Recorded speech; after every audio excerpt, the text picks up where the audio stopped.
लोहिया स्वच्छ बिहार अभियान तथा आईटीसी की साझेदारी में बिहार के 12 जिलों में गंगा के किनारे बसी 271 पंचायतों के गंगा ग्राम में ठोस अपशिष्ट प्रबंधन कार्यक्रम चलाया जा रहा है। आईटीसी ने देश के कई जगहों पर काम करने के बाद CLDSWM यानी समुदाय के नेतृत्व में विकेंद्रित कचरा प्रबंधन का एक मॉडल विकसित किया है। इस मॉडल के अनुभवों को गंगा ग्रामों में भी लागू किया जा रहा है। गंगा ग्राम कार्यक्रम के अंतर्गत आईटीसी द्वारा पंचायत प्रतिनिधियों तथा स्वच्छता सुपरवाइजर्स को प्रशिक्षण किया जाना है। प्रतिभागियों की बड़ी संख्या को देखते हुए ये प्रशिक्षण कास्केड ट्रेनिंग मॉडल का प्रयोग करते हुए आयोजित किए जाएंगे। कास्केड ट्रेनिंग मॉडल तब अपनाया जाता है जब प्रशिक्षार्थियों की संख्या अधिक हो और समय कम। इस मॉडल में सीधे अंतिम प्रशिक्षार्थी को प्रशिक्षण देने के बजाय पहले प्रशिक्षकों को प्रशिक्षण दिया जाता है, फिर वे इस क्रम को आगे बढ़ाते हैं।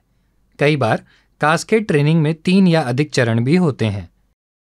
गंगा ग्राम योजना के अंतर्गत 2 चरणों में प्रशिक्षण दिया जाएगा। पहले चरण में प्रदेश स्तर पर आईटीसी द्वारा मास्टर ट्रेनर्स को प्रशिक्षित किया जाएगा। दूसरे चरण में ये मास्टर ट्रेनर्स जिलावार पंचायत के प्रतिनिधियों तथा स्वच्छता सुपरवाइजर्स को प्रशिक्षण देंगे।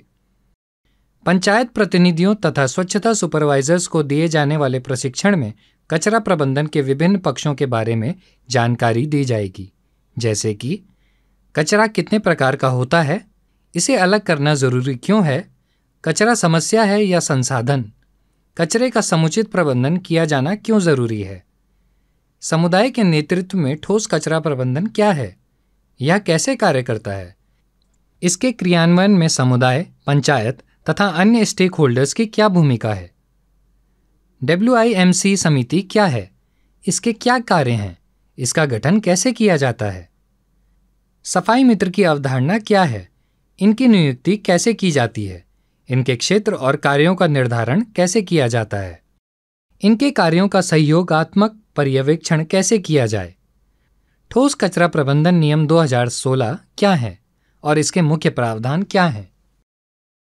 यह तो थे कचरा प्रबंधन से सीधे जुड़े हुए पहलू।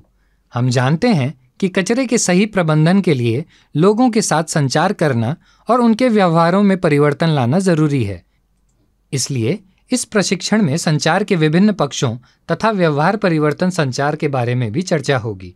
इनमें कुछ प्रमुख विषय हैं: संचार की अवधारणा, महत्व तथा प्रकार, संचार को प्रभावी कैसे बनाया जाए, आपसी तथा समूह संचार के कौशल, व्यवहार परिवर्तन संचार, उसकी प्रक्रिया तथा व्यवहार परिवर्तन का सामाजिक पारिस्थितिक मॉडल।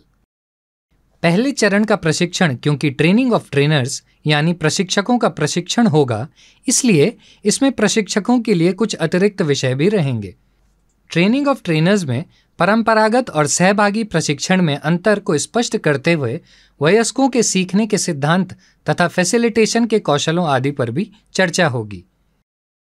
आशा है इन प्रशिक्षणों को पाने के बाद पंचायत के प्रतिनिधि और स्वच्छता सुपरवाइजर अपनी भूमिकाओं को बेहतर तरीके से निभा पाएंगे। गंगा में कचरे का गिरना रुकेगा और गंगा फिर से अपने निर्मल स्वरूप को प्राप्त करेगी।